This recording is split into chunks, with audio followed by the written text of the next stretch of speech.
आज का टेस्ट का पहला क्वेश्चन आपके सामने है कि 1919 के क्वेश्चन जो आपके समक्ष है कहता है 1919 के भारतीय शासन अधिनियम के संबंध में निम्न में से कौन सा कथन सही नहीं है। मतलब कौन सा कथन जो है ना मेरे प्यारे भाई, वो पूछता है ना कौन सा कथन जो है वो गलत है। गलत आपसे पूछ रहा है। 1919 का भारत शासन अधिनियम में था कि केंद्रीय विधानमंडल द्वारा पारित किसी विधेयक पर अंतिम निर्णय जो है वो गवर्नर जनरल को प्राप्त था। बिल्कुल ठीक है। बजट को दो भागों में बांटा जाता था। पहला जिस पर सदस्य मतदान करते थे तथा दूसरा जिस पर सदस्य मतदान नहीं करते थे। ये भी ठीक है। ये दो पॉइंट जो है भारत शासन अधिनियम 19 देखने को हमें मिलता है। क्लियर है। सदस्य कुल खर्च के 2/3 पर मतदान कर सकते थे जबकि 1/3 भाग पर वे मतदान नहीं कर सकते थे। अब यहाँ पे आपको बता दे कि ऐसा कोई भी व्यवस्था नहीं था। सदस्य कुल खर्च के 2/3 पर मतदान कर सकते थे जबकि 1/3 पर जो खर्च का था ना वो गवर्नर जनरल के अधीन होता था। इसलिए गलत हमसे पूछा है। गलत वाला हमारा आंसर हो जाएगा मेरे भाई सी। भारतीय शासन अधिनियम 1935 के अंतर्गत कोई विधेयक उस समय तक अधिनियम नहीं बन सकता था जब तक कि दोनों सदनों द्वारा पारित ना हो। आपका जो आंसर है, अगर आप टेस्ट दिए होंगे और आपको जो आंसर मिला होगा उसमें आंसर आपका दिया होगा बी, लेकिन इसका जो परफेक्ट आंसर होगा वो होगा सी। क्या होगा? दोनों सदनों द्वारा पारित ना हो। जब तक कि दोनों सदनों द्वारा पारित नहीं हो जाता है तब तक कोई भी विधेयक जो है वो अधिनियम नहीं बनता है। इसका आंसर होगा ए। याद रखिएगा, बी मत मार दीजिएगा क्योंकि मिस्टेक से आपको जो आंसर सीट मिला है उसमें बी लगा हुआ है। अब एक बात और आपको बता दे कि भारत शासन अधिनियम जो 1935 है, इसकी एक खूबसूरती यह है कि बहुत ही इंपॉर्टेंट अधिनियम माना जाता है क्योंकि वर्तमान में आपको बता दे कि भारत शासन अधिनियम 1935 में 321 अनुच्छेद था और मेरे भाई इसमें 10 अनुसूचियां थी। आज का वर्तमान का जो संविधान है, वर्तमान के संविधान में 395 अनुच्छेद है, जिसमें 250 अनुच्छेद भारत शासन अधिनियम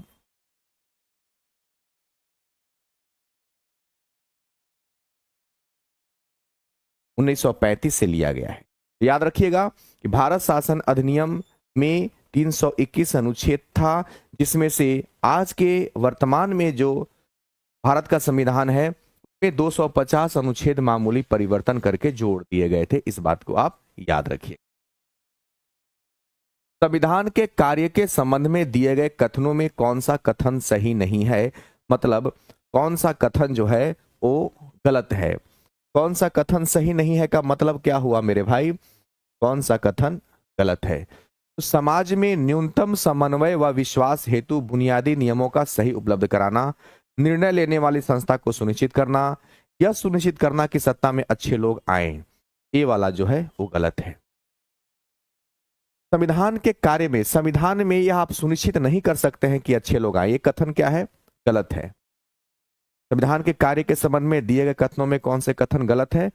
समाज में न्यूनतम समन्वय व विश्वास हेतु बुनियादी नियमों का समूह उपलब्ध कराना यह जरूरी है, निर्णय लेने वाली संस्था सुनिश्चित करना जरूरी है, यह सुनिश्चित करना कि सत्ता में अच्छे लोग आए। ये जो है ना बड़ा अजीब आजकल का दौर है। आप पैसे के दम पर, पैसे के लालच में या प्रचार के आगोश में आकर के हम किसी को या पार्टी विशेष या जाति समूह या जाति पक्ष में आकर के हम वोट दे देते हैं। अच्छे लोग को हम चुनते ही कहां हैं। इसलिए आंसर होगा सी। निम्नलिखित में से सही कथन की पहचान करना है। निम्नलिखित में से सही कथन की क्या करना है भाई? तो पहचान करना है। सही कथन, प्रस्तावना संविधान की व्याख्या की दृष्टि से महत्वपूर्ण है। बिल्कुल, प्रस्तावना जो है संविधान की व्याख्या करने की दृष्टि से एकदम महत्वपूर्ण है। प्रस्तावना जो है संक्षिप्त रूप माना जाता है संविधान का।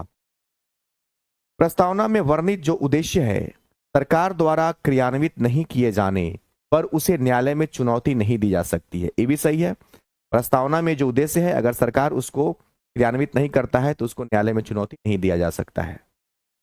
प्रस्तावना सरकार की शासन संचालन की दिशा को भी इंगित करता है। तो प्रस्तावना जो है मूल रूप से ये संविधान का एक रूपरेखा माना जाता है। इस कंडीशन में इसका जो आंसर होगा वो हमारा क्या होगा मेरे भाई, हमारा होगा, यानी कि उपयुक्त में से सही जो है सारे के सारे कथन जो है उस भारतीय संविधान में नागरिकता के बारे में क्या सही नहीं है, यानी कि क्या गलत है। सही नहीं है का मतलब गलत है पूछ रहा है। तो भारतीय संविधान में नागरिकता का प्रावधान भाग 2 में है, तो ये सही है। भारतीय नागरिकता वह है जो अपने देश में अस्थायी रूप से रहता है। नागरिकता बिल्कुल ठीक है, अस्थायी रूप से रहता है। किसी अन्य देश की नागरिकता ग्रहण कर लेने पर भी भारत की नागरिकता बची रहती है। एक भारत नागरिकता अधिनियम 1955 में 2 बातें, नागरिकता प्राप्त करने के 5 नियम और नागरिकता त्यागने के 3 नियम बताए गए हैं। नागरिकता प्राप्त करने के 5 नियम बताए गए हैं कि जन्म के आधार पर आप भारत के नागरिक हो सकते हैं, वंश के आधार पर हो सकते हैं, अर्जित भूभाग के आधार पर हो सकते हैं, पंजीकरण द्वारा और देशीकरण द्वारा। 5 तरीके बताए गए हैं जिससे आप भारत के नागरिक बन सकते हैं। लेकिन नागरिकता त्यागने के नियम क्या क्या है? पहला नियम है, अगर आप भारत की नागरिकता स्वयं त्याग देंगे तो भारत की नागरिकता आपकी खत्म हो जाए। दूसरा है, अगर आप विदेश में बस जाते हैं बिना बताए और वहीं रह जाते हैं तो भी आपकी भारत की नागरिकता समाप्त हो जाएगी। और तीसरा है, सरकार को यदि शक हो जाए कि आप गलत तरीके से भारत में रह रहे हैं, उस कंडीशन में भी आपकी नागरिकता क्या हो जाएगी, समाप्त हो जाएगी। इसका जो गलत वाला है वो सी है, तो गलत वाला ही चुनना था, तो हमारा सी आंसर हो जाए। मौलिक अधिकार के संबंध में कौन सा कथन सही नहीं है?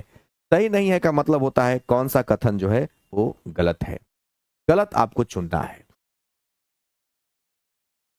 मौलिक अधिकार के बारे में आप जानते हैं, इसकी जो चर्चा है वो भाग 3 में किया गया है। और मौलिक अधिकार जो है वो अमेरिका के संविधान से लिया गया है। कहां के संविधान से लिया गया है? अमेरिका के संविधान। और इसमें अनुच्छेद की अगर हम चर्चा करें तो 12 से लेकर के और 35 तक अनुच्छेद पढ़ना, और इसे यह वाद योग्य है, यह जो है वाद योग्य है। वाद योग्य क्या मतलब होता है कि अगर मौलिक अधिकार का हनन होता है तो आप न्यायालय में जा सकते। वर्तमान में 6 मौलिक अधिकार हैं। वर्तमान में 6 मौलिक अधिकार हैं। पहला है समता का अधिकार,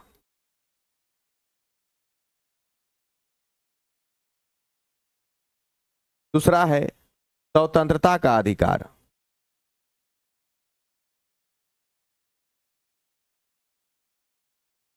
तीसरा है शोषण के विरुद्ध अधिकार,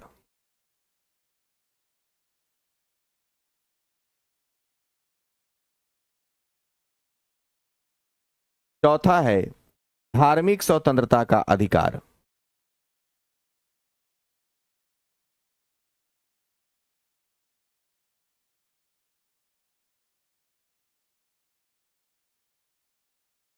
पांचवा है संस्कृति और शिक्षा का अधिकार,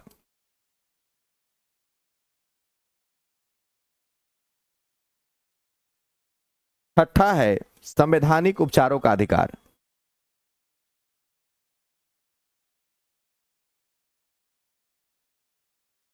हालांकि पहले 7 मौलिक अधिकार था, लेकिन संपत्ति के अधिकार को 44वां संविधान संशोधन 1978 में हटा दिया गया है और उसको अनुच्छेद 300 क में कानूनी अधिकार में जोड़ दिया गया है। तो इस प्रकार से ये तो आपको हम बेसिक बात बता दिए मौलिक अधिकार को लेकर के। तो मौलिक अधिकार के संबंध में कौन सा कथन सही नहीं है का मतलब हुआ कौन सा कथन गलत है। तो ये बुनियादी मानव अधिकार है, बिल्कुल सही बात है। मनुष्य होने के नाते हमें इन अधिकारों को उपयोग करने का अधिकार है, तो बिल्कुल ऑप्शन सही है। मौलिक अधिकार की गारंटी और उनकी सुरक्षा स्वयं संविधान करता है, 100% सही है। तो दो ऑप्शन सही हो गया। मूल अधिकारों में परिवर्तन करने के लिए संविधान में संशोधन करने की आवश्यकता नहीं होती है। अरे बाप, गलत बोल रहा है। संविधान में संशोधन करने की आवश्यकता होती है, इसलिए ये गलत हो गया। और प्रश्न गलत ही चुनने के लिए कह रहा था, तो जो गलत वाला होगा वही हमारा आंसर होगा, यानी कि सी हमारा आंसर होगा। क्लियर है?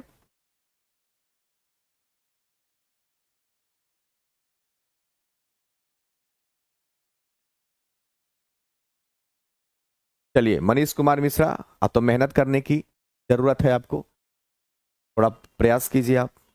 ठीक है, आगे बढ़िए। निम्नलिखित में से किस संवैधानिक संशोधन अधिनियम द्वारा मौलिक अधिकार की सूची से संपत्ति के अधिकार को हटाया गया? जैसा कि अभी हम चर्चा इस पर कर रहे थे, सातवां जो मौलिक अधिकार है, सातवां मौलिक अधिकार है संपत्ति का अधिकार, जिसको कि 44वां संविधान संशोधन 1978 के द्वारा क्या कर दिया गया है, इसको हटा दिया गया है और अनुच्छेद 300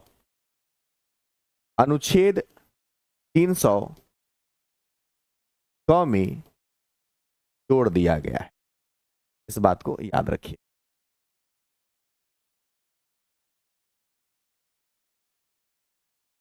क्लियर हो गया? चलिए, बहुत बढ़िया। निम्नलिखित में से कौन एक राज्य का नीति निर्देशक तत्व नहीं है? सबसे पहले राज्य के नीति निर्देशक तत्व पर चर्चा करेंगे। राज्य के नीति निर्देशक तत्व जो है यह आयरलैंड के संविधान से लिया गया है। इसकी चर्चा जो है भाग 4 में और अनुच्छेद 36 से 51 तक किया जाता है। इस प्रकार से मौलिक अधिकार वाद योग था, यहां नीति निर्देशक तत्व जो है वाद योग नहीं है, यह वाद योग नहीं है। मतलब नीति निर्देशक तत्व का हनन होने पर आप न्यायालय में नहीं जा सकते हैं। तो कहता है निम्नलिखित में से कौन एक राज्य का नीति निर्देशक तत्व नहीं है? तो युवकों और बालकों को शोषण से सुरक्षा, बिल्कुल ये जो है युवकों और बालकों को शोषण से सुरक्षा की बात कर रहा है। तो यहाँ पे ये जो है नीति निर्देशक तत्व में है। निशुल्क और वैधानिक सहायता भी है। अस्पृश्यता, छुआछूत का अंत, ये जो है ये नहीं है। क्यों? इसकी चर्चा जो है अनुच्छेद 17 में किया गया है। ठीक है, और 17 जो आता है वो मौलिक अधिकार में आता है, मौलिक अधिकार में आता है। इसका आंसर क्या होगा? इसका आंसर हो जाएगा भारत में राष्ट्रपति का निर्वाचन एकल संक्रमणीय मध्यपति के द्वारा किया जाता है। आपको हम बता दें कि अनुच्छेद 52 में कहा गया है कि भारत का एक राष्ट्रपति होगा। भारत का एक क्या होगा? भारत का एक राष्ट्रपति होगा। 53 में कार्यपालिका शक्ति राष्ट्रपति में निहित होगा।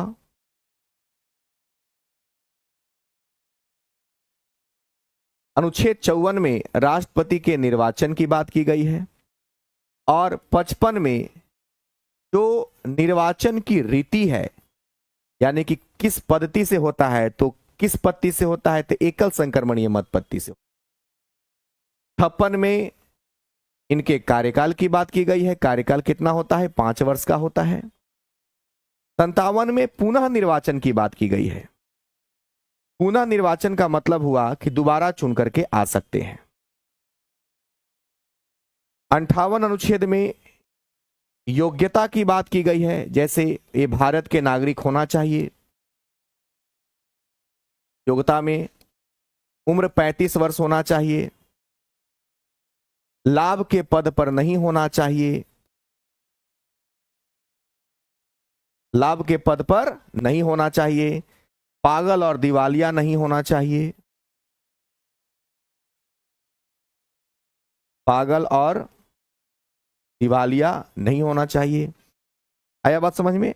एक अनुच्छेद 60 जो है इसमें शपथ की बात की गई है, और इनको शपथ कौन दिलाता है? तो सर्वोच्च न्यायालय का मुख्य न्यायाधीश दिलवाता है। सर्वोच्च न्यायालय का जो है मुख्य न्यायाधीश इनको शपथ दिलाता है, इस बात को आपको याद रखना है। इसके बाद पेज नहीं ले सकते हैं क्या? इसके बाद अनुच्छेद 61 में, ये बहुत जरूरी है 61 वाला, इसमें महाभियोग की बात किया गया है। राष्ट्रपति का जो महाभियोग है ये अमेरिका के संविधान से लिया गया है।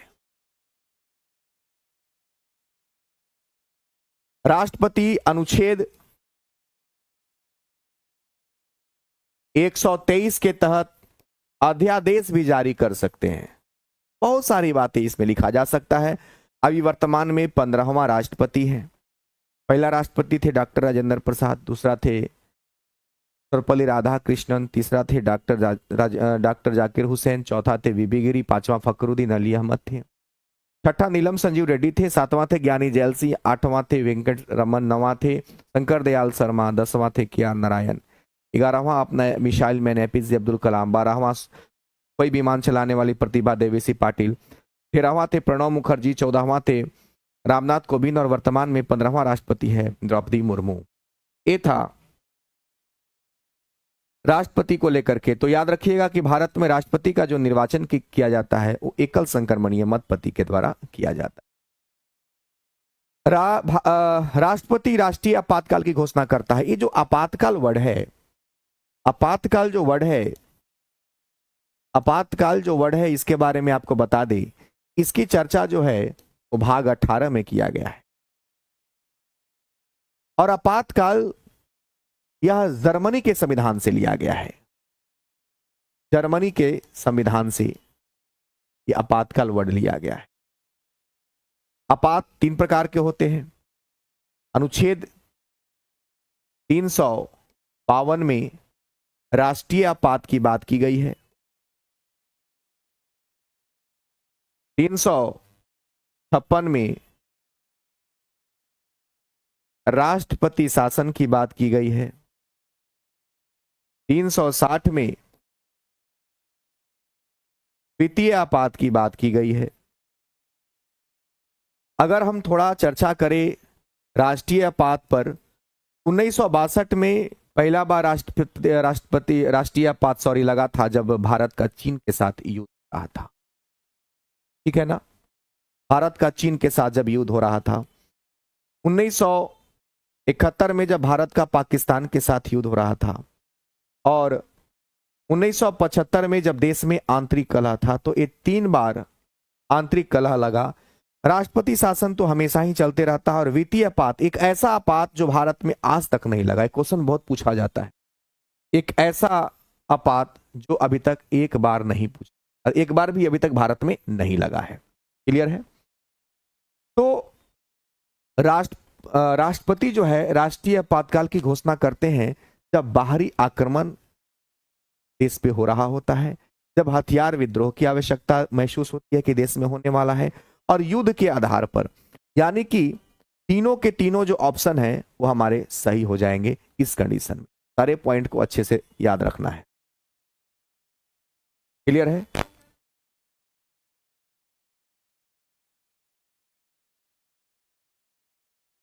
ऑप्शन सी 119 का क्यों नहीं होगा? 119 का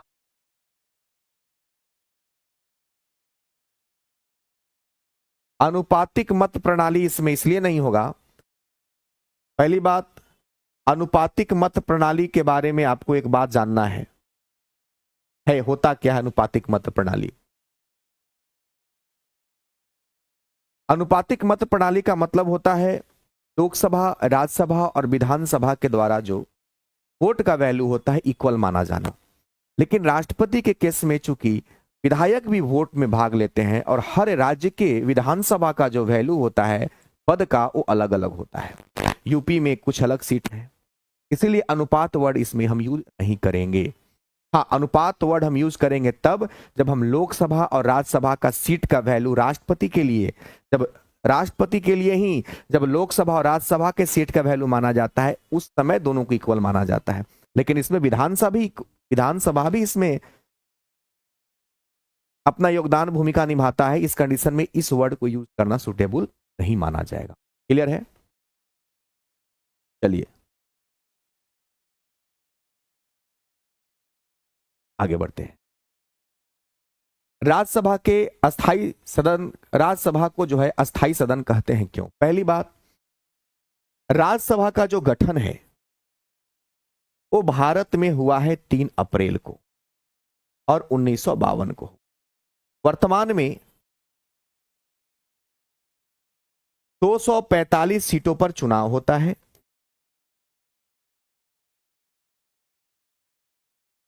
सभी सदस्य आजीवन सदस्य होते हैं, ये कहना गलत है।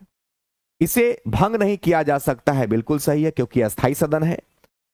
इसके 1/3 सदस्य प्रत्येक 2 वर्ष पर अवकाश ग्रहण करते हैं। इसमें 2 ऑप्शन जो है सही है। जब 2 ऑप्शन सही हो जाएगा तो इस कंडीशन में इसका जो आंसर है वो डी हो जाएगा, उपयुक्त में से एक से अधिक। पहला गलत हम मानेंगे, क्यों? क्योंकि सभी सदस्य आजीवन सदस्य नहीं होते हैं, इसका भी चुनाव होता है। राज्यसभा सांसद बनने के लिए उम्र की सीमा भी तय की गई है, उम्र होना चाहिए 30। क्लियर हो गया? संसद के सदन के किसी भी सामान्य बैठक के लिए गणपूर्ति माना जाता है। देखिए, संसद के सदन की बात करें तो लोकसभा की बात किया जा रहा है, और गणपूर्ति की बात करें तो इसको एकदम परमानेंट याद रखिएगा, ये बहुत क्वेश्चन रिपीट होता है। क्लियर है? 1/10। निम्नलिखित में से किस परिस्थिति में राष्ट्रपति संसद का संयुक्त अधिवेशन बुला सकता है? बहुत अच्छा क्वेश्चन। राष्ट्रपति जो है संसद का संयुक्त अधिवेशन बुलाता है, कहता है किस परिस्थिति में बुला सकता है। ठीक है, पढ़ते हैं ऑप्शन। यदि विधेयक एक सदन से पारित हो जाए और दूसरे सदन ने अस्वीकृत कर दिया, मतलब माहौल ऐसा है कि देश हित में विधेयक पास होना चाहिए लेकिन लोकसभा पास कर दिया, राज्यसभा पास नहीं। राष्ट्रपति अपने विवेक का इस्तेमाल करता है और दोनों को साथ में बुलाता है, बोलो भाई कंप्रोमाइज करो, काम करो, बात करो आपस में। सही है। यदि एक सदन विधेयक पारित कर दे और दूसरा सदन उसमें परिवर्तन करे तो पहले सदन का मान्य न होगा, तो पहले सदन को मानना होगा। तो इस कंडीशन में भी इतना चीज को समझने का हम एक सरल तरीका आपको बताते हैं कि राष्ट्रपति संसद का जो संयुक्त अधिवेशन है वो तभी बुलाते हैं जब किसी विधेयक को लेकर के दोनों सदनों के बीच में विवाद चल रहा होता है। कोई मान रहा है, कोई नहीं मान रहा है। दोनों अगर मान जाएंगे तब तो अच्छा है, बुलाने की जरूरत ही नहीं है। लेकिन अगर देश हित में कोई विधेयक आने की जरूरत है और एक पक्ष मान रहा है, लोकसभा मान रहा है, राज्यसभा मान ही नहीं रहा है, तो जब विवाद की स्थिति होती है तो उस कंडीशन में राष्ट्रपति जो है दोनों को बुलाते हैं, उसको संयुक्त अधिवेशन। इसका आंसर हो जाएगा ऑप्शन नंबर दोनों में। बीपीएससी शिक्षक भर्ती 4.0 एसएसटी प्लस जीएस का बैच चल रहा है, कॉम्बो है, 699 रुपया में आप ले सकते हैं। निम्नलिखित न्यायालय में से किसे अभिलेख न्यायालय माना जाता है? पहली बात समझना है, अभिलेख न्यायालय होता क्या है। अभिलेख न्यायालय का मतलब होता है, इसका आंसर हो जाएगा उच्चतम न्यायालय व उच्च न्यायालय दोनों। क्यों अभिलेख न्यायालय, ये वर्ड क्यों आता है, इस वर्ड का हम इस्तेमाल आखिर करते ही क्यों हैं मेरे भाई? उच्चतम न्यायालय और उच्च न्यायालय दोनों को अभिलेख न्यायालय का मतलब यह हुआ कि सर्वोच्च न्यायालय या उच्च न्यायालय एक ही चीज हुआ। सर्वोच्च न्यायालय, देखिए उच्चतम न्यायालय को सर्वोच्च न्यायालय कहते हैं, ठीक है, तो हम यूज कर रहे हैं वर्ड कि सर्वोच्च न्यायालय, और हर राज्य में होता है उच्च न्यायालय। तो सर्वोच्च न्यायालय या उच्च न्यायालय जब भी कोई, मान लो किसी को सजा सुनाना है और किसी को न्यायालय ने सजा सुना दिया, तो जिस आधार पर सजा सुनाया जाता है उस आधार को परमानेंटली के रूप में वकीलों को पढ़ने के लिए केस स्टडी के रूप में उसको संरक्षित करके रखा जाता है। बस इसका मतलब इतना समझना। तो अभिलेख न्यायालय किसको माना जाता है? उच्चतम न्यायालय भी जो अपना रिकॉर्ड देता है किसी के पक्ष में या किसी के विपक्ष में, संरक्षित रखा जाता है, और उच्च न्यायालय का भी रखा जाता है। अच्छे से, बहुत रॉकेट साइंस नहीं है, इजी कंसेप्ट है। निम्नलिखित में से किस वर्ष सरकार या आयोग जिसे केंद्र राज्य संबंध में परिवर्तन की संतुति का अधिकार दिया गया था ने अपना प्रतिवेदन जमा किया? आपको जो आंसर सीट मिला होगा में आंसर आपको दिया होगा 1985, जो कि गलत है। याद रखना, वर्ष 1983 में कब दिया गया था? वर्ष 1983 में। तो 1985 वाला जो है वो आपका गलत है। अच्छा, एक्यूरेट अगर डेट याद रखना है तो 9 जून को हुआ था। याद रखना, 9 जून 1983 को सरकारिया आयोग का गठन किया गया था, अपना प्रतिवेदन जमा किया था। कब याद रखिएगा? वर्ष 1983 में। संघ लोक सेवा आयोग अपना वार्षिक प्रतिवेदन किसे सौंपता है? संघ लोक सेवा आयोग जो है एक संवैधानिक संस्था है और यह अपना वार्षिक प्रतिवेदन जो है वो राष्ट्रपति को सौंपता है। सिंपल क्वेश्चन है, इसको याद रखिए, ठीक है ना? हाँ बिल्कुल नहीं परी। 1930 आप लोग को जो आंसर मिला होगा ना, आप जब क्वेश्चन टेस्ट देते हैं तो आंसर भी मिलता है ना आप लोग को। इसमें ए मिस्टेक से आपको आंसर दे दिया गया है ऑप्शन नंबर सी। हम देखे हैं कि क्वेश्चन तो हम लोग के पास आता ही है ना। भारतीय संविधान के किस अनुच्छेद में नैसर्गिक न्याय के प्रसिद्ध सिद्धांत स्वाय के अधिकार का समावेश किया गया है? इसको याद रखिएगा, ये आर्टिकल है। हम बार बार बोलते हैं कि कुछ नया आर्टिकल जब भी आपको आए उसको याद रखने का प्रयास करें। तो नैसर्गिक न्याय के प्रसिद्ध सिद्धांत, इसको आप एकदम एक लाइनर के फॉर्म में याद रखिएगा। स्वाय का अधिकार जो है इसकी चर्चा जो है अनुच्छेद 311 में। चूंकि आप सारे आर्टिकल्स को एक बार में याद नहीं कर सकते हैं, संभव ही नहीं है कि सारे आर्टिकल को रट जाएं, तो हम लोग को क्या करना है कि क्वेश्चन के माध्यम से या जो भी तरीका हम या आप इस्तेमाल करते हैं, तो धीरे धीरे प्रैक्टिस में उसको याद रखने का। क्योंकि जैसे ही नौकरी लगेगा, आप पढ़ाने चल जाओगे तो धीरे धीरे ऑटोमेटिक ही भूलने भी आदमी लगता है। तो इसको याद रखने का प्रयास करना है। निम्न में से कौन सा कथन जो है वो सही है? पढ़ते हैं कथन को। संघ सूची के विषय पर विधि निर्माण का अधिकार संसद को प्राप्त है। बिल्कुल सही है। आप जब पढ़े होंगे अनुसूची 7, तो अनुसूची 7 में पढ़ना है सूची के बारे में। अब ये सूचियां 3 होती है, एक होता है संघ सूची, एक होता है राज्य सूची, एक होता है समवर्ती सूची, और एक सूची और है जिसको हम कहते हैं अवशिष्ट सूची। अब मेरे भाई, संघ सूची, राज सूची और समवर्ती सूची। संघ सूची जिस पर कानून केंद्र सरकार बनाता है, राज सूची जिस पर कानून राज्य बनाता है, और समवर्ती सूची जिस पर कानून दोनों मिलकर बनाते हैं, केंद्र और राज्य। संघ सूची में पहले 97 विषय थे, लेकिन अब इसमें 100 विषय हैं। राज सूची में पहले 66 विषय थे, लेकिन अब इसमें 61 विषय हैं। और समवर्ती सूची में पहले 47 विषय था, अब इसमें 52 विषय हैं। तो मेरे भाई, संघ सूची के विषय पर कानून बनाने का जो अधिकार है वो संघ को प्राप्त है। बिल्कुल सही है। राज्य सूची के विषय पर कानून बनाने का अधिकार राज्य को है, यह भी सही है। समवर्ती सूची के विषय पर कानून बनाने का अधिकार विधानमंडल के दोनों को निर्माण दिया गया है, तो ये भी सही है। तो इसका जो आंसर होगा उपयुक्त में से एक से अधिक हो जाएगा। इसका आंसर हो जाएगा डी। इसका आंसर क्या हो जाएगा? डी। संघ सूची, संघ सूची के अगर उदाहरण आप समझना चाहो ना मेरे भाई, संघ सूची के अगर आप उदाहरण समझना चाहो तो संघ सूची के बहुत सारे उदाहरण हो सकते हैं। संघ सूची की अगर बात करें तो संघ सूची जो है भारत शासन अधिनियम 1935 से लिया गया है। संघ सूची में विदेश मामले आते हैं। कौन से मामले आते हैं? तो संघ सूची में जो है ना मेरे भाई, विदेश मामले आते हैं। क्लियर है? संघ सूची में विदेश मामला आता है। और क्या आ सकता है? रेडियो, डाक, टेलीविजन, सुरक्षा, बैंक, शेयर बाजार, है ना, बंदरगाह, क्लियर है, बंदरगाह हो गया, शेयर बाजार हो गया, जनगणना हो गया, ऐसे उदाहरण होते हैं संघ सूची में। अगर हम राज्य सूची की बात करें, राज्य सूची के उदाहरण क्या हो सकते हैं? कृषि, लोक स्वास्थ्य, है ना, कृषि, लोक स्वास्थ्य, पुलिस,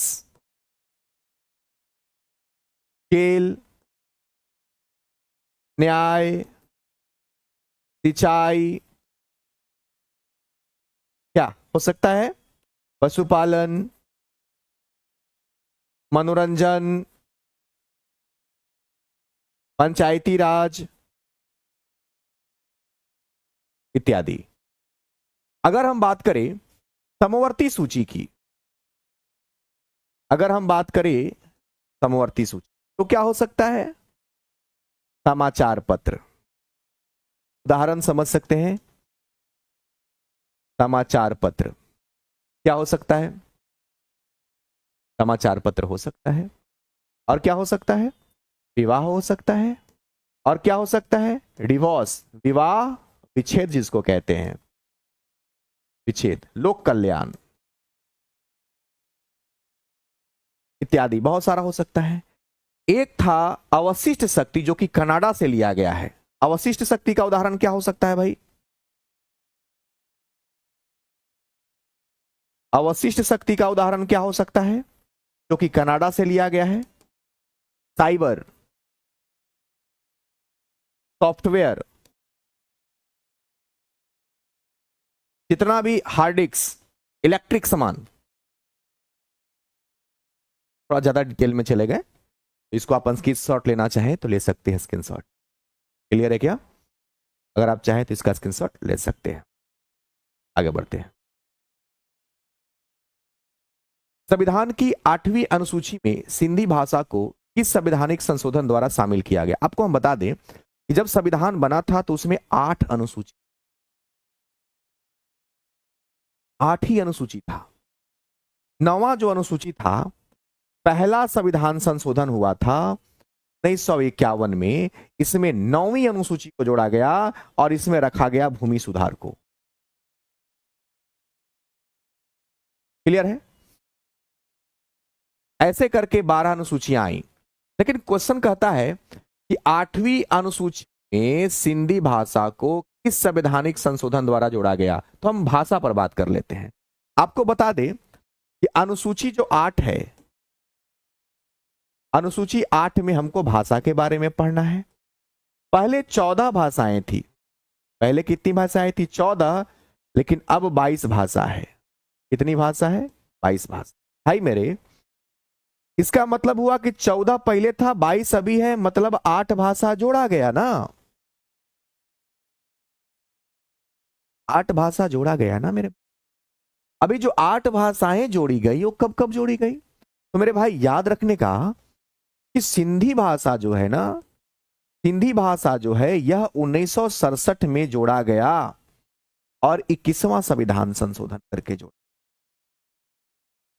तो 14 को पहले था, ये को जोड़ा गया तो हो गया 15, हमको 22 पुराना है।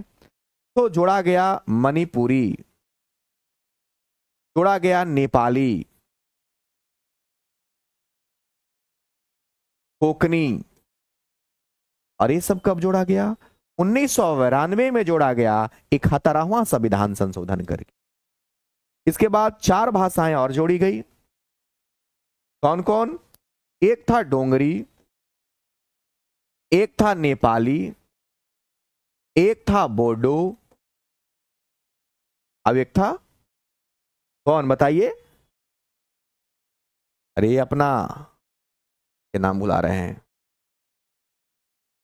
अच्छा आ जाएगा। ये सब 2003 में जोड़ा गया और 92वां संविधान संशोधन करके जोड़ा गया। मैथिली, देखिए मैथिली, अपना मैथिली। तो प्रश्न क्या पूछा कि संविधान के 8वीं अनुसूची में सिंधी भाषा को किस संवैधानिक संशोधन द्वारा शामिल किया गया था? सिंधी भाषा पूछ रहा है ना हमसे, सिंधी भाषा पूछ रहा है। तो यहां पे देखिए सिंधी भाषा को 1967 में 21वां संविधान संशोधन करके, तो हमारा आंसर क्या होगा? ऑप्शन नंबर हमारा बी हो जाएगा। स्क्रीनशॉट लेने का मन है तो ले सकते हैं इसको, हमारा कंटेंट यहां से मिल जाएगा मेरे भाई। क्लियर है? बहुत बढ़िया, आगे बढ़ते हैं। पंचायती राज संस्थान की अधिकतम आय का स्रोत क्या है? तो यह सरकारी अनुदान है। सरकारी अनुदान से ही पंचायती संस्थाओं को पैसे मिलते हैं। सिंपल सा क्वेश्चन, याद रखना।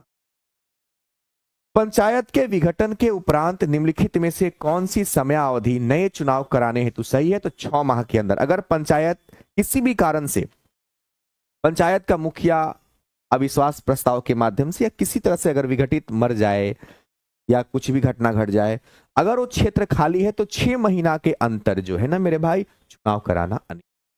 क्लियर है क्या?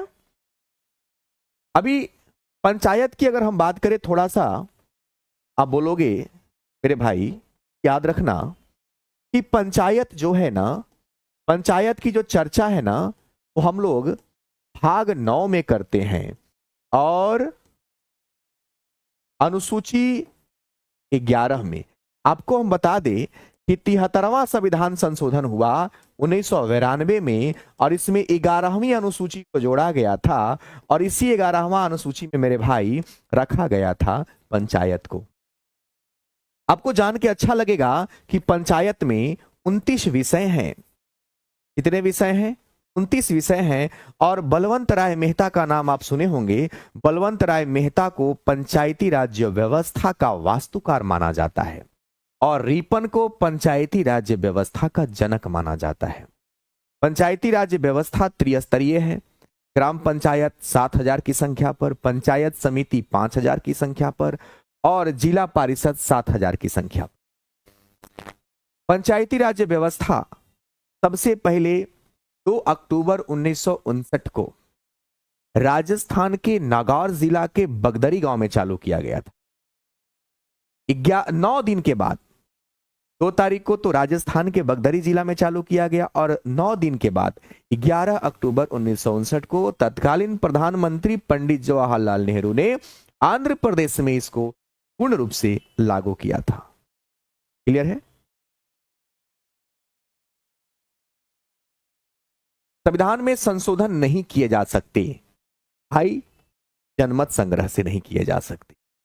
लोकसभा और राज्यसभा के साधारण बहुमत से किए जाते हैं, बिल्कुल सही है। संसद सदस्य के 2/3 बहुमत से किए जाते हैं, भी सही है। लेकिन जनमत संग्रह से नहीं किए जाते हैं। और क्वेश्चन था कि संविधान में संशोधन नहीं किए जा सकते हैं तो जनमत संग्रह से। इस कंडीशन में इसका आंसर होगा मेरे भाई सी। क्लियर है? इसका आंसर होगा। संविधान में जोड़ी गई 10वीं अनुसूची किससे संबंधित है? आपको बता दे कि जब भारत का संविधान बना, तो भारत के संविधान में 8 ही अनुसूची, लेकिन वर्तमान में तो 12 अनुसूची। 8 अनुसूची के बाद जब 9वां अनुसूची की बात आती है ना, तो पहला संविधान संशोधन होता है 1951 में और 9वीं अनुसूची को जोड़ा गया जिसमें भूमि सुधार को रखा गया। फिर 52वां संविधान संशोधन होता है 1985 में और इसमें 10वीं अनुसूची को जोड़ा गया जिसमें दल बदल कानून को रखा गया।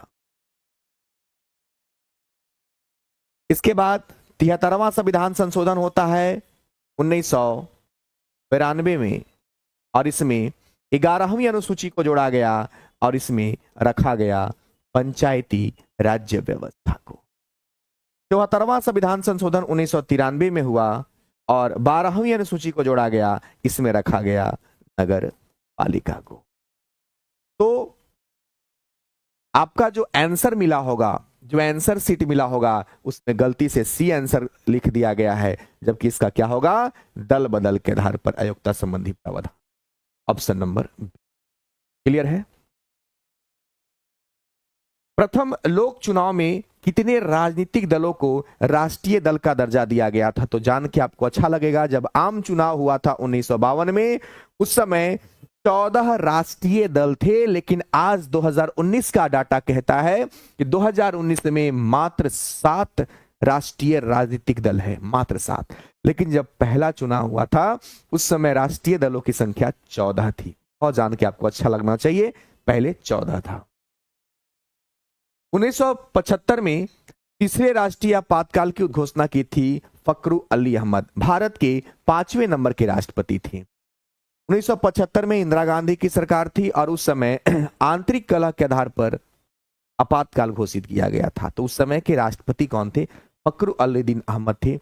ये वो राष्ट्रपति थे जिनकी मृत्यु कार्यकाल के दौरान हो गई थी। डॉक्टर जाकिर हुसैन तीसरे नंबर के राष्ट्रपति थे। डॉक्टर जाकिर हुसैन और फखरुद्दीन अली अहमद तो ऐसे राष्ट्रपति थे जिनकी मृत्यु कार्यकाल के दौरान हो गई थी। क्लियर है? आंसर इसका क्या होगा? बी होगा। अन्य निर्वाचन आयुक्त का पदावधि जो होता है 6 वर्ष और 6 वर्ष या तो उम्र होता है 62 वर्ष तक, लेकिन मुख्य निर्वाचन आयुक्त का जो पदावधि माना जाता है 6 वर्ष या 65 वर्ष माना जाता है। ये सब वन लाइनर के फॉर्म के क्वेश्चन। कहता है नीचे दिए हुए दोनों वक्तव्यों पर विचार कीजिए, इनमें से एक कथन ए कहा गया है, दूसरा कथन और कारण आपको चूक करके बताना है। चलिए, संघ लोक सेवा आयोग एक स्वतंत्र संगठन है, गलत है। संघ लोक सेवा आयोग जो है एक संवैधानिक संगठन है और सरकार इसको चलाती है। स्वतंत्र कहना गलत है, तो ए वाला गलत हो जाएगा। ऑप्शन ए में आइए, ए और आर दोनों सही है, गलत हो गया क्योंकि ए तो गलत है। देखिए ए गलत है, ऑप्शन सी। संघ लोक सेवा आयोग एक संवैधानिक निकाय है, बिल्कुल, लेकिन आर सही है, आंसर सी। बहुत सारा क्वेश्चन आपको ऐसा भी मिलेगा कि जो लगेगा अरे यार इतना आसान था। तो अगर 40 क्वेश्चन है में से 10 क्वेश्चन बहुत आसान होंगे, तो सब कोई बना लेगा। 15 क्वेश्चन तक आसान होंगे, वहां ज्यादा आपको दिमाग नहीं लगाना, उस सबके लिए आसान होता है। यदि 14 दिन के अंदर विधान परिषद वित्त विधेयक को नहीं लौटाती है तो ये बड़ा अच्छा क्वेश्चन है कि नहीं लौटाएगी तो क्या होगा? तो उसको दोनों सदनों द्वारा पारित माना जाएगा। क्यों? क्योंकि वित्त विधेयक की बात हो रही है और वित्त विधेयक लागू करने का अधिकार केंद्र में लोकसभा को होता है और राज्य में विधानसभा को होता है। तो विधान परिषद के पास विधानसभा फॉर्मेलिटी के लिए भेजता है वित्त विधेयक को। 14 दिन से ज्यादा और नहीं रख सकता है, रख भी लेगा तो भी उसको पास माना जाएगा। इसका आंसर होगा ए। राज्य में मुख्यमंत्री सहित मंत्री परिषद में मंत्रियों की न्यूनतम संख्या 12 से कम नहीं होना चाहिए। ये तो रिपीट हो गया क्वेश्चन, लगता है 1-2 दिन पहले हम इस क्वेश्चन को बताए थे। ठीक है, चलिए। विधानमंडल द्वारा पारित किसी विधेयक के संदर्भ में राज्यपाल का क्या निर्णय हो सकता है? तो राज्यपाल जो होता है ना, वो किसी विधेयक को स्वीकार कर सकता है या अस्वीकार भी कर सकता है। पूर्ण विचार के लिए विधानमंडल के पास भी भेज सकता है, राष्ट्रपति के लिए भी सुरक्षित रख सकता है। सारे आंसर सही हैं, इसका आंसर हो। देखो, विधानमंडल से जब कोई विधेयक जाता है, राष्ट्रपति जब उस पर हस्ताक्षर करता है तो कानून बनता है। कोई भी विधेयक जब राज्यपाल जब उस पर हस्ताक्षर करता है तो कानून बनता है। और केंद्र में राष्ट्रपति, तो राज्यपाल के पास गया तो राज्यपाल उसको अपने पास रख भी सकता है, विचार करने के लिए लौटा भी सकता है, या राष्ट्रपति से विचार विमर्श करने के लिए अपने पास संरक्षित रख। इसका आंसर होगा लक्षद्वीप के शासन प्रशासन किस उच्च न्यायालय के क्षेत्राधिकार के अंतर्गत आता है? यह आता है केरल उच्च न्यायालय के। इसको डायरेक्ट याद रखिएगा। निम्नलिखित में से संसदीय समिति के सदस्यों से संबंधित कौन सा कथन जो है वो सही है? कौन सा कथन जो है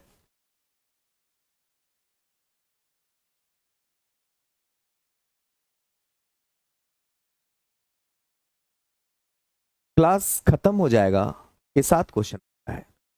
क्लियर है? आप परेशान क्यों हो रहे हो भाई? चलिए, तो कहता है निम्नलिखित में से संसदीय समितियों के सदस्य की नियुक्ति से संबंधित कौन सा कथन सही है? तो सदस्यों की केवल नियुक्ति होती है, सदस्यों का केवल चयन किया जाता है। लोकसभा अध्यक्ष अथवा राज्यसभा सभापति द्वारा लाए गए तथा स्वीकृत किए गए प्रस्ताव के आधार पर अथवा नामांकन के आधार पर सदस्य की नियुक्ति की जाती है अथवा सदस्यों का चयन किया जाता है। ये दोनों गलत है, ये सही है। क्वेश्चन फिर से समझ लेना। संसदीय समिति के सदस्य पूछ रहा है। संसदीय समिति का जो चयन होता है वो लोकसभा के अध्यक्ष और राज्यसभा के सभापति के द्वारा लाया गया जो एक स्वीकृति प्रस्ताव होता है उसके द्वारा उनका चुनाव किया जाता है। मोटर वाहन अधिनियम, डायरेक्ट याद रखना है कि मोटर वाहन अधिनियम 1988 की धारा 43 के अनुसार वाहन के अस्थायी पंजीकरण हेतु 1 माह से अधिक की अवधि अनुमत नहीं है। 1 माह के अंदर आपको पंजीकृत करवाना होता है। ऐसा क्वेश्चन आपके एग्जाम में नहीं पूछेगा, लेकिन फिर भी आप इसको, इस बार बीपीएससी का एग्जाम देकर के शिक्षक भर्ती वाला नहीं, प्रशासनिक की बात कर रहे हैं, भरोसा उठ गया है, कुछ भी पूछ सकता है। कहता है द बर्डन ऑफ डेमोक्रेसी नामक पुस्तक किसने लिखा है? प्रताप भानु मेहता। इसको याद रखिएगा, ये किताब का नाम है द बर्डन ऑफ डेमोक्रेसी। के लेखक कौन है? प्रताप भानु मेहता है। निम्नलिखित में से किस देश में एक बहुत मतवादी लोकतांत्रिक राज्य व्यवस्था का होना माना जाता है? देखिए, बहुमतवादी का मतलब हुआ बहुत सारे मत वाला। भारत में एक मत राष्ट्रीय सरकार चलती है, लेकिन एक देश है श्रीलंका। एक देश क्या है? श्रीलंका है, जिसमें बहुत मत का लोकतांत्रिक राज्य व्यवस्था चलता है। बात को याद रखिएगा, ये बड़ा वीवीआई क्वेश्चन है, क्योंकि ये क्वेश्चन जो है फंसाने के लिए काफी है। श्रीलंका वही देश है, श्रीलंका भारत का वही पड़ोसी देश है जहां पे हाल ही में वित्तीय आपात लगा था।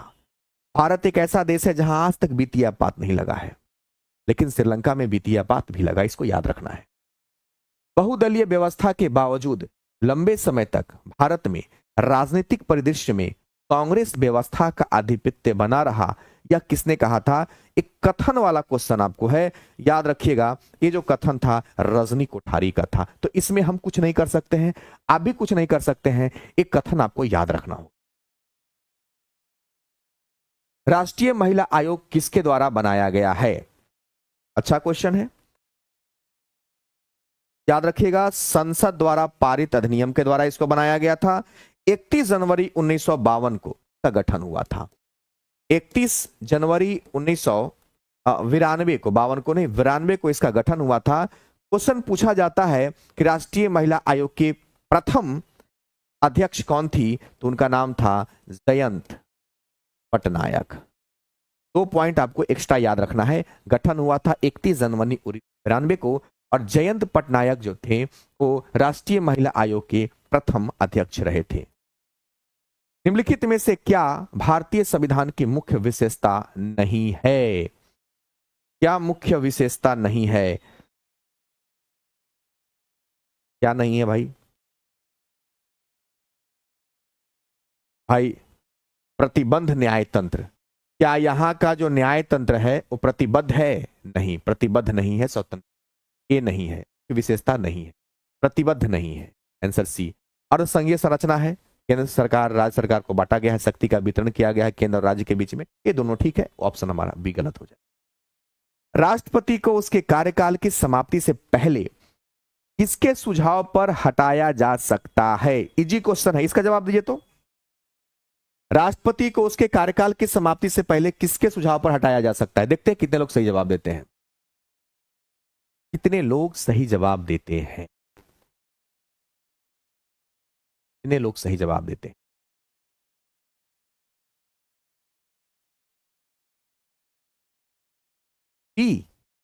हाँ हाँ बिल्कुल, संसद के दोनों सदनों के द्वारा।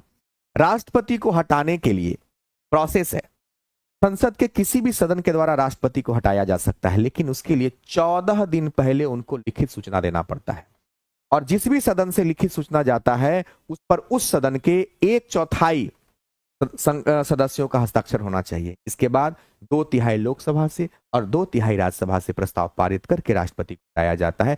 आज तक भारत के किसी भी राष्ट्रपति को या किसी भी उपराष्ट्रपति को या किसी भी सर्वोच्च न्यायालय के मुख्य न्यायाधीश को हटाया नहीं गया, याद रखिए। पंचायती राज संस्थाओं को 29 कार्य की सूची किस अनुच्छेद के तहत दिया गया है? तो अनुच्छेद 243 के तहत दिया गया है। तो अच्छे से याद रखना है, और हमें उम्मीद है कि आप लोग बहुत मेहनत कर रहे हैं, बहुत अच्छा कर रहे हैं। सबको नमस्कार। थोड़ी बहुत अगर प्यार रह गई हो तो आप अपना सुझाव जरूर कमेंट बॉक्स में दीजिएगा। हम फिर मिलेंगे